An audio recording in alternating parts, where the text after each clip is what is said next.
नमस्कार, मैं पूजा। बिहार न्यूज में आपका स्वागत है। आज है 8 फरवरी, दिन रविवार। खबरों की ओर बढ़ने से पहले एक नजर आज की सुर्खियों पर।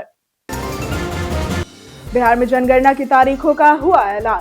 17 अप्रैल से 1 मई तक चलेगा पहला चरण। सभी जानकारियां रखी जाएंगी गोपनीय। भानु सप्तमी पर जाने सूर्य पूजा का महत्व। सूर्य चालीसा का पाठ करना माना जाता है फलदायी। जीवन में सकारात्मक ऊर्जा का होता है प्रवाह। नगर निकाय समितियों में भी अब होगा चुनाव। जिला पदाधिकारी करेंगे इसकी निगरानी। महापौर या मुख्य पार्षद की एकाधिकार वाली व्यवस्था होगी समाप्त। अब 11 फरवरी तक चलेगी फार्मर आईडी रजिस्ट्री की प्रक्रिया। 2 से 6 फरवरी तक पूर्व में हुई थी ये प्रक्रिया। 43% किसानों की रजिस्ट्री हो चुकी है पूरी। बिहार के 6 आईएएस अधिकारी प्रशिक्षण के लिए जाएंगे मसूरी। 6 से 24 अप्रैल 2026 तक आयोजित होगा ये प्रशिक्षण। 16 मार्च तक करना होगा ऑनलाइन पंजीकरण। फोन में नेटवर्क की समस्या का ऐसे करे समाधान। एयरप्लेन मोड भी आ सकता है काम। वाईफाई कॉलिंग फीचर का भी कर सकते हैं इस्तेमाल। वैभव के दादाजी ने उनकी प्रतिभा पर जताया गर्व। भविष्य में सीनियर भारतीय टीम में चयन की जताई उम्मीद। वैभव ने बनाए थे अंडर 19 फाइनल का सर्वोच्च व्यक्तिगत स्कोर। चलिए अब बढ़ते अब तक की 25 बड़ी खबरों की ओर विस्तार से। रिजर्व बैंक ऑफ इंडिया ने 21 पदों पर निकाली भर्ती। भारतीय रिजर्व बैंक ने legal officer, grade B manager और असिस्टेंट मैनेजर सहित कुल 21 पदों पर भर्ती का नोटिफिकेशन जारी किया है। आवेदन प्रक्रिया शुरू हो चुकी है और उम्मीदवार 26 फरवरी तक इसके लिए आवेदन कर सकते हैं। आवेदन के लिए मान्यता प्राप्त विश्वविद्यालय से ग्रेजुएशन आवश्यक है, जबकि कुछ पदों के लिए विशेष योग्यता या अनुभव भी मांगा जा सकता है। आयु सीमा पदानुसार 21 से 25 से लेकर 30, 35 व 40 वर्ष तक निर्धारित है। आरक्षित वर्गों को इसमें छूट मिलेगी। आवेदन शुल्क SC, ST, दिव्यांग के लिए 100 रुपए और अन्य के लिए 600 रुपए निर्धारित है। चयनित उम्मीदवारों को लगभग 55,000 रुपए मासिक प्रारंभिक वेतन और अन्य सरकारी भत्ते मिलेंगे। अब 11 फरवरी तक चलेगी फार्मर आईडी रजिस्ट्री की प्रक्रिया। राज्य सरकार ने एग्रीस्टैक अभियान के तहत किसानों की फार्मर रजिस्ट्री को गति देने के लिए तृतीय चरण के विशेष अभियान की तिथि 11 फरवरी 2026 तक बढ़ा दी है। प्रारंभ में ये 2 से 6 फरवरी तक निर्धारित था और अब तक 43% किसानों की रजिस्ट्री पूरी हो चुकी है, जबकि भारत सरकार की SCA योजना की द्वितीय किस्त के लिए 50% तक लक्ष्य पूरा करना आवश्यक है। जिला प्रशासन को व्यापक प्रचार प्रसार और कैंप में eKYC व बकेट क्लेम प्रक्रिया सुनिश्चित करने के निर्देश दिए गए। मुख्यमंत्री विजय कुमार सिन्हा ने किसानों से अपने नजदीकी कैंप में पंजीकरण कराने की अपील की है। बिहारी बर्थडे स्पेशल में आज बात होगी इशिता शर्मा की। इशिता शर्मा भारतीय अभिनेत्री, कथक नृत्यांगना, उद्यमी और सामाजिक कार्यकर्ता है। उन्होंने अपने करियर की शुरुआत थिएटर और टेलीविजन से की, जिसमें शकलाका बूम बूम जैसे शो शामिल है, और 2007 में film Lions of Punjab present से बॉलीवुड में पदार्पण किया। उन्होंने दिल, दोस्ती, एटेस्ट्रा और दुल्हा मिल गया जैसे फिल्मों में भी अभिनय किया था तथा कथक नृत्य भी जारी रखा। मनोविज्ञान और साहित्य में अध्ययन करते हुए उन्होंने मानव विकास में मास्टर डिग्री प्राप्त की। 2014 में उन्होंने आमद कला विद्यालय स्थापित किया और 2016 में मुक्का मार पहल शुरू कर हजारों लड़कियों को आत्मरक्षा प्रशिक्षण से सशक्त बनाया। बिहार में जनगणना की तारीखों का हुआ ऐलान। बिहार में जनगणना 2026 में 2 चरणों में कराई जाएगी। डिप्टी सीएम विजय सिन्हा के अनुसार ये प्रक्रिया 45 दिनों में पूरी होगी और इसका संचालन राजस्व एवं भूमि सुधार विभाग करेगा। पहला चरण 17 अप्रैल से 1 मई 2026 तक चलेगा, जबकि दूसरा चरण 2 से 31 मई 2026 तक घर घर सर्वेक्षण और मकान सूचीकरण के रूप में होगा। जनगणना अधिनियम 1946 के तहत सभी जानकारियां गोपनीय रखी जाएगी और आगामी राष्ट्रीय जनगणना 2027 में लोगों की सामाजिक व आर्थिक जानकारी के साथ उनकी जातियों की भी गिनती की जाएगी, जिसके लिए अलग से प्रश्न शामिल किए जाएंगे। हड़ताल से लौटे अंचल अधिकारियों के लिए सख्त निर्देश हुए जारी। बिहार के राजस्व एवं भूमि सुधार विभाग ने हाल ही में हड़ताल से लौटे अंचल अधिकारियों के लिए सख्त निर्देश जारी किए हैं। सरकार ने आदेश दिया है कि 9 फरवरी 2026 को सभी सीओ अपने अपने कार्यस्थल पर अनिवार्य रूप से उपस्थित रहें, अन्यथा उनके खिलाफ कड़ी कार्रवाई की जाएगी। विभाग ने एग्रीस्टैक से जुड़े कार्यों को शीघ्र पूरा करने का निर्देश भी दिया है और हल्का कर्मचारियों से बहकावे में न आने की अपील की है। उस दिन अपर मुख्य सचिव और सचिव वीडियो कॉल के माध्यम से अंचलों का निरीक्षण करेंगे। सरकार ने यह स्पष्ट किया है कि लापरवाही पर दंड और बेहतर कार्य पर प्रोत्साहन दिया जाएगा। वैभव के दादाजी ने उनकी प्रतिभा पर जताया गर्व। आईसीसी अंडर 19 विश्व कप 2026 के फाइनल में भारत ने इंग्लैंड को 100 रनों से हराकर अपना छठा खिताब जीता। हरारे में खेले गए मैच में भारत ने पहले बल्लेबाजी करते हुए 411 रन 9 विकेट के नुकसान पर विशाल स्कोर बनाया। 14 वर्षीय वैभव सूर्यवंशी ने 80 गेंदों में 175 रन की ऐतिहासिक पारी खेली, जो अंडर 19 फाइनल का सर्वोच्च व्यक्तिगत स्कोर है। जवाब में इंग्लैंड 311 रन पर ऑल आउट हो गया। वैभव की शानदार उपलब्धि पर उनके गृह नगर समस्तीपुर के ताजपुर में जश्न भी मनाया गया और उनके दादाजी ने उनके प्रदर्शन पर गर्व जताते हुए भविष्य में सीनियर भारतीय टीम में चयन की उम्मीद व्यक्त की। राजधानी में गर्दनी बाग से धरना स्थल होगा स्थानांतरित। पटना में धरना प्रदर्शन के लिए नया स्थल तय करने की तैयारियां चल रही हैं। शहर में ट्रैफिक जाम की समस्या को देखते हुए जिला प्रशासन ने मरीन ड्राइव के पास दूजरा मौजे में लगभग 2 एकड़ जमीन चिन्हित की है। वर्तमान गर्दनी बाग धरना स्थल छोटा होने और आसपास जाम की स्थिति बनने के कारण इसे स्थानांतरित करने पर विचार किया जा रहा है। डीएम डॉक्टर त्यागराज एनएसएम ने अधिकारियों के साथ प्रस्तावित भूमि का निरीक्षण कर स्वामित्व और स्थिति की रिपोर्ट मांगी है। प्रशासन का मानना है कि नए स्थल से यातायात व्यवस्था बेहतर होगी और प्रदर्शनकारियों को स्थायी व्यवस्थित स्थान मिलेगा। भानु सप्तमी पर जाने सूर्य पूजा का महत्व।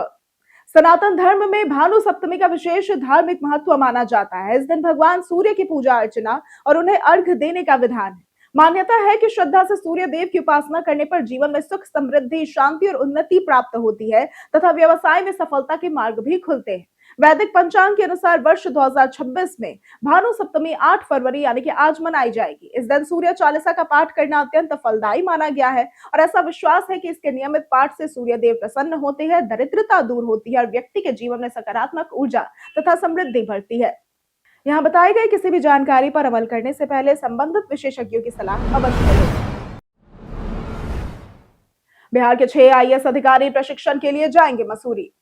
बिहार कैडर के 6 वरिष्ठ आईएएस अधिकारियों को फेज 5 प्रशिक्षण के लिए मसूरी स्थित लाल बहादुर शास्त्री राष्ट्रीय प्रशासन अकादमी भेजा जाएगा। यह प्रशिक्षण 6 से 24 अप्रैल 2026 तक आयोजित होगा और अधिकारियों को 16 मार्च 2026 तक ऑनलाइन पंजीकरण करना अनिवार्य है। प्रशिक्षण में भाग लेने वाले अधिकारियों में गृह विभाग के अपर मुख्य सचिव अरविंद कुमार चौधरी, जल संसाधन विभाग के प्रधान सचिव संतोष कुमार मल्ल, ग्रामीण विकास विभाग के प्रधान सचिव पंकज कुमार, राजस्व परिषद के अपर सदस्य संजीव हंस, राज्यपाल के प्रधान सचिव रॉबर्ट एल चोंगथू तथा नगर विकास एवं आवास विभाग के प्रधान सचिव विनय कुमार शामिल है। ग्रामीण कार्य विभाग के 60 से अधिक ठेकेदार हुए ब्लैकलिस्ट। ग्रामीण कार्य विभाग ने ग्रामीण सड़क निर्माण में अनियमितताओं पर सख्त कार्रवाई करते हुए 60 से भी अधिक ठेकेदारों को ब्लैकलिस्ट किया है तथा कई का निबंधन निलंबित या रद्द कर दिया है।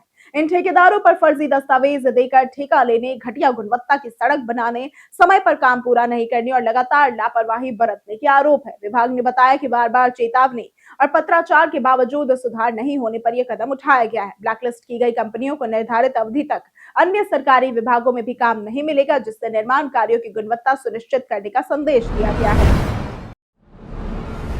छपरा में 9 फरवरी को रोजगार मेले का होगा आयोजन। छपरा के राजेंद्र स्टेडियम में 9 फरवरी 2026 को श्रम संसाधन विभाग के तत्वाधान में 1 दिवसीय रोजगार मेले का आयोजन किया जा रहा है। इस मेले में तकनीकी और गैर तकनीकी क्षेत्रों की कई प्रतिष्ठित स्थानीय एवं बाहरी कंपनियां भाग लेकर विभिन्न रिक्तियों के लिए पात्र अभ्यर्थियों का चयन करेंगी। 8वीं पास से लेकर उच्च शिक्षित युवा इसमें भाग ले सकते हैं। मेले में शामिल होने से पहले अभ्यर्थियों का नियोजनालय में पंजीकरण अनिवार्य है, जो भारत सरकार के पोर्टल ncs.gov.in पर ऑनलाइन किया जा सकता है। सारण जिले के युवाओं को अधिक रोजगार अवसर उपलब्ध कराने के उद्देश्य से मेले की तैयारियां अंतिम चरण में है। भागम भाग 2 में गोविंदा को रिप्लेस करेंगे बिहार के मनोज बाजपेयी। 2006 की सुपरहिट कॉमेडी फिल्म भागम भाग के सीक्वल को लेकर नई कास्टिंग की खबरें सामने आई हैं।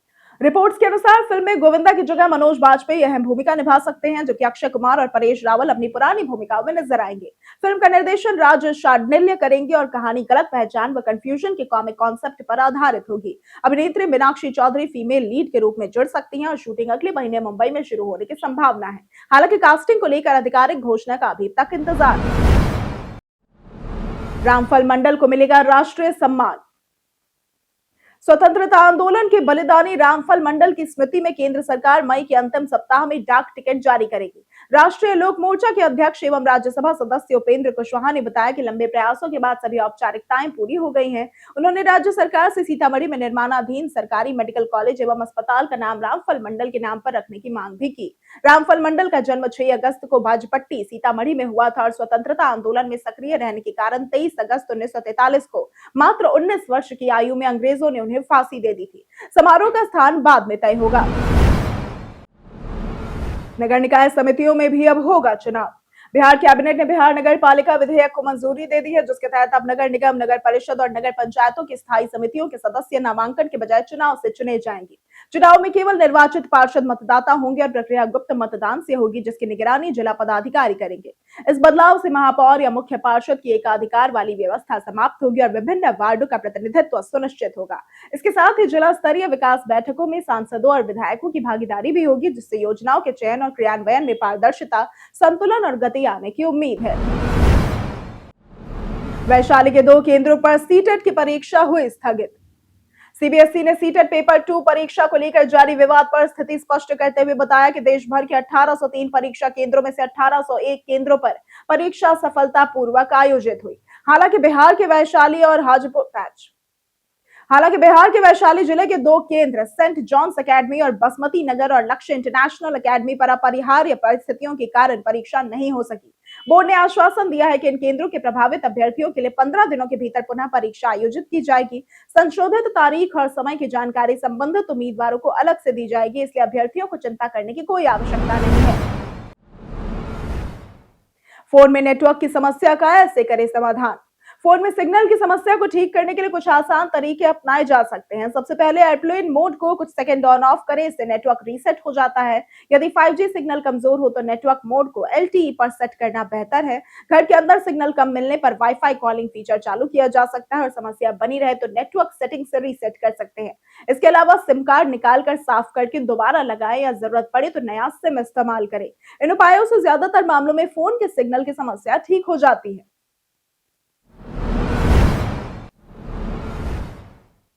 मुजफ्फरपुर में ट्रक से भारी मात्रा में शराब हुई बरामद। मुजफ्फरपुर जिले के गायघाट स्थित मैठी टोल प्लाजा के पास उत्पाद विभाग ने बड़ी कार्रवाई करते हुए सीमेंट पिलर लदे एक ट्रक से भारी मात्रा में अवैध शराब बरामद की। गुप्त सूचना के आधार पर उत्पाद इंस्पेक्टर दीपक कुमार सिंह के नेतृत्व में टीम ने छापेमारी कर ट्रक को रोका और तलाशी में पिलरों के नीचे छिपाए गए शराब के कार्टन बरामद किए गए। मौके से चालक और उपचालक को गिरफ्तार किया गया। जब्त ट्रक और शराब को आबकारी थाना ले जाकर गिनती और कानूनी प्रक्रिया शुरू की गई। प्रारंभिक जांच में ये पता चला कि होली पर बिक्री के लिए शराब की खेप लाई जा रही थी। जाने आज कैसा रहेगा बिहार के मौसम का मिजाज। बिहार में ठंड का असर फिलहाल सामान्य बना हुआ है और अगले 72 घंटों में मौसम में बड़े बदलाव की संभावना नहीं है। मौसम विभाग के अनुसार इस अवधि में तापमान में लगभग 3 डिग्री सेल्सियस तक गिरावट आ सकती है, जिससे रात और सुबह ठंड अधिक महसूस होगी तथा कोहरे के कारण विजिबिलिटी कम रह सकती है। अधिकतम तापमान 24 से 26 डिग्री सेल्सियस और न्यूनतम 10 से 12 डिग्री सेल्सियस रहने का अनुमान है। अगले 7 दिनों तक मौसम शुष्क रहेगा। फरवरी के आगे बढ़ने के साथ धीरे धीरे तापमान बढ़ेगा और 72 घंटों बाद 2 से 3 डिग्री सेल्सियस की वृद्धि संभव है, जिससे ठंड में धीरे धीरे कमी आएगी। पूछताछ के लिए पुलिस नहीं कर सकती गिरफ्तार, सुप्रीम कोर्ट का फैसला। सुप्रीम कोर्ट ने यह स्पष्ट किया है कि पुलिस किसी भी व्यक्ति को केवल सामान्य पूछताछ के लिए गिरफ्तार नहीं कर सकती। भारतीय नागरिक सुरक्षा संहिता 2023 की धारा 35(1)(b), 35(3) और 35(6) के अनुसार जिन मामलों में सजा 7 साल तक है, उनमें पहले नोटिस देकर जांच में सहयोग लेना जरूरी है। गिरफ्तारी तभी की जा सकती है जब जांच आगे बढ़ाने के लिए कस्टडी वास्तव में आवश्यक हो और उसके ठोस कारण भी दर्ज किए जाएंगे। कोर्ट ने यह कहा कि गिरफ्तारी पुलिस की सुविधा का साधन नहीं बन सकती। इस फैसले का उद्देश्य नागरिक अधिकारों की रक्षा करते हुए जांच और स्वतंत्रता के बीच संतुलन बनाए रखना है। पप्पू यादव पहुंचे बेऊर जेल। पूर्णिया के सांसद पप्पू यादव को 31 साल पुराने धोखाधड़ी से कमरा किराए पर लेने के मामले में गिरफ्तार कर अदालत ने न्यायिक हिरासत में भेज दिया है। उन्हें पटना के बेऊर जेल लाया गया, जहां से इलाज के लिए पीएमसीएच में पुलिस कस्टडी में भर्ती कराया जाएगा। गिरफ्तारी के दौरान उनकी तबीयत बिगड़ने से वे बेहोश हो गए थे। समर्थकों ने कई जगह विरोध भी प्रदर्शन किया और कांग्रेस नेताओं राहुल गांधी और प्रियंका गांधी ने इसे राजनीतिक प्रतिशोध बताया। वहीं एक नीट छात्रा के परिवार ने आरोप लगाया कि घटना उजागर करने वालों को निशाना बनाया जा रहा है और मामले की अगली सुनवाई सोमवार को होगी। अश्विनी वैष्णव ने रेलवे में 1.5 लाख नौकरियों का किया ऐलान। भारतीय रेलवे में सरकारी नौकरी के इच्छुक युवाओं के लिए अच्छी खबर है। रेल मंत्री अश्विनी वैष्णव ने राज्यसभा में बताया कि पिछले 10 सालों में रेलवे की आर्थिक स्थिति मजबूत हुई है और अभी अपने सभी खर्चों के साथ राजस्व अधिशेष भी कमा रहा है। तीसरे कार्यकाल में 1.5 लाख नई भर्तियों की प्रक्रिया चल रही है।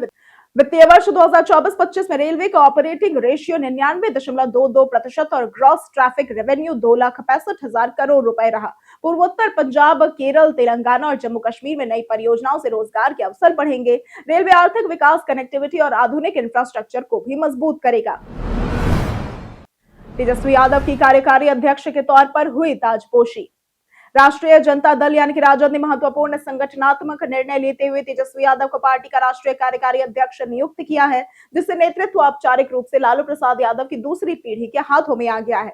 तेजस्वी यादव ने 2015 के बाद सक्रिय राजनीति में तेजी से अपनी पहचान बनाई और 2020 के विधानसभा चुनाव में राजद को सबसे बड़ी पार्टी बनाने में अहम भूमिका निभाई। 1997 में स्थापित राजद लंबे समय से सामाजिक न्याय की राजनीति का प्रमुख चेहरा रही है। राजनीतिक विश्लेषकों के अनुसार तेजस्वी के नेतृत्व से पार्टी को नई ऊर्जा मिलेगी और आगामी चुनावों में उसकी रणनीति अधिक आक्रामक हो सकती है। कई कारणों से दर्ज है भारत के इतिहास में आज की तारीख।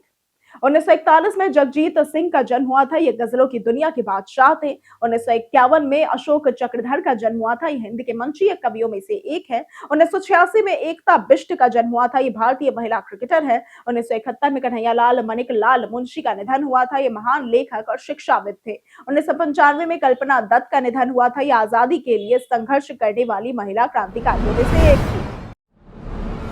बिहार में गूगल अर्थ से पकड़ी जाएगी बिजली चोरी। बिहार में बिजली चोरी रोकने के लिए बिजली विभाग ने हाईटेक व्यवस्था लागू की है, जिसमें स्मार्ट प्रीपेड मीटर और गूगल अर्थ का उपयोग किया जा रहा है। स्मार्ट मीटर से मिलने वाला डेटा असामान्य या शून्य खपत वाले घरों की पहचान करेगा, जिन्हें निगरानी सूची में रखा जाएगा। जूनियर इंजीनियर विशेष मोबाइल ऐप के माध्यम से उपभोक्ता का सटीक लोकेशन देख सकेंगे और संदिग्ध घर गूगल अर्थ मैप पर चिन्हित होंगे। ऐसे मामलों में विशेष छापेमारी कर कानूनी कार्रवाई की जाएगी और इससे डिजिटल प्रणाली से बिजली चोरी पर नियंत्रण, कार्रवाई में पारदर्शिता और विभाग की वसूली बढ़ने की उम्मीद है। बिहार के गांवों में शी मार्ट से बढ़ रहा महिला रोजगार। राज्य में ग्रामीण महिलाओं को आत्मनिर्भर बनाने और उनके उत्पादों को उचित बाजार मिलने के लिए जीविका दीदियों द्वारा 8,566 शी मार्ट यानी कि स्वयं सहायता उद्यम मार्ट संचालित किए जा रहे हैं और इन मार्ट के माध्यम से महिलाएं अचार, पापड़, सिलाई, कढ़ाई और हस्तशिल्प बेचकर अपने कारोबार को बढ़ा रही है। अब तक 31 लाख से भी अधिक जीविका दीदियां लखपति बन चुकी है, जिनकी सालाना आमदनी 8 लाख रुपए से भी अधिक है। महिला रोजगार योजना के तहत 7 लाख महिलाओं को किराना दुकान खोलने के लिए वित्तीय सहायता दी गई है। भविष्य में शी मार्ट की संख्या बढ़ाई जाएगी, जिससे और अधिक महिलाओं को स्थानीय व राष्ट्रीय स्तर पर पहचान और लाभ मिलेगा। हम प्रतिदिन आपसे 5 ऐसे जरूरी सवाल और उसके जवाब बताएंगे जो कि बीपीएससी, बिहार पुलिस, दारोगा समेत एसएससी जैसे अन्य प्रतियोगी परीक्षाओं में काम आएंगे। सवाल इतिहास, बिहार स्पेशल, विज्ञान, करंट अफेयर्स और भूगोल से रहेंगे। पूछे गए 5 सवालों में आपने कितना सही उत्तर दिया, ये हमें कमेंट करके जरूर बताएं। हमारा पहला सवाल है, बौद्ध ग्रंथों के लिए प्रसिद्ध राजगीर शहर का निर्माण किस राजा ने करवाया था? ए अशोक, बी अजात शत्रु, सी उदयन या फिर डी बिंबिसार। इसका सही जवाब है डी बिंबिसार। हमारा दूसरा सवाल है, पटना उच्च न्यायालय की स्थापना किस वर्ष में की गई थी? ए 1913, बी 1920, सी 1916 या फिर डी 1919। इसका सही जवाब है सी 1916। हमारा तीसरा सवाल है, बिहार राज्य दुग्ध सहकारी संघ की स्थापना किस वर्ष हुई थी? ए 1982, बी 1981, सी 1983 या फिर डी 1980। इसका सही जवाब है सी 1983। हमारा चौथा सवाल है, बिहार सरकार की किस योजना के तहत राज्य के विश्वविद्यालयों और कॉलेजों को मुफ्त वाईफाई सुविधा प्रदान की जाएगी? ए 7 निश्चय, बी ग्रामीण डिजिटल साक्षरता अभियान, सी सौभाग्य योजना या फिर डी उज्ज्वला योजना। इसका सही जवाब है ए 7 निश्चय। हमारा पांचवा सवाल है, बिहार का सबसे कम जनसंख्या वाला जिला कौन सा है?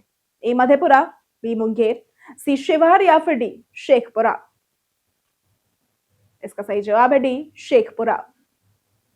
बीते दिन हमारे द्वारा पूछे गए सवाल का जवाब आप लोगों में से बहुत लोगों ने हमारे कमेंट सेक्शन में लिख कर दिया है। जिन्होंने हमारे द्वारा पूछे गए सवाल का जवाब दिया है उनके नाम है राजकिशोर महतो, अभय कुमार सिंह, महेश दास, रमेश कुमार, अनवर करीम खान, राजीव कुमार, अनमोल ऋषि, चांदनी कुमारी, रामदेव पंडित, अतीक खान, सूरज रॉय, सागर कुमार, नौशाद रजा, दयानंद सिंह, रणधीर कुमार, दिलीप कुमार, रुपेश कुमार, सूरज रॉय, पुरुषोत्तम कुमार, रवि कुमार सिंह, मनोज दास, राजेश मांझी, सुनील कुमार, प्रदीप पंडित, अनवर करीम खान, रामायण सिंह, ऋतु कुमारी, प्रदुमन कुमार, परवेज अंसारी, शिव शक्ति, पंचानन सिंह और कामेश्वर सिंह।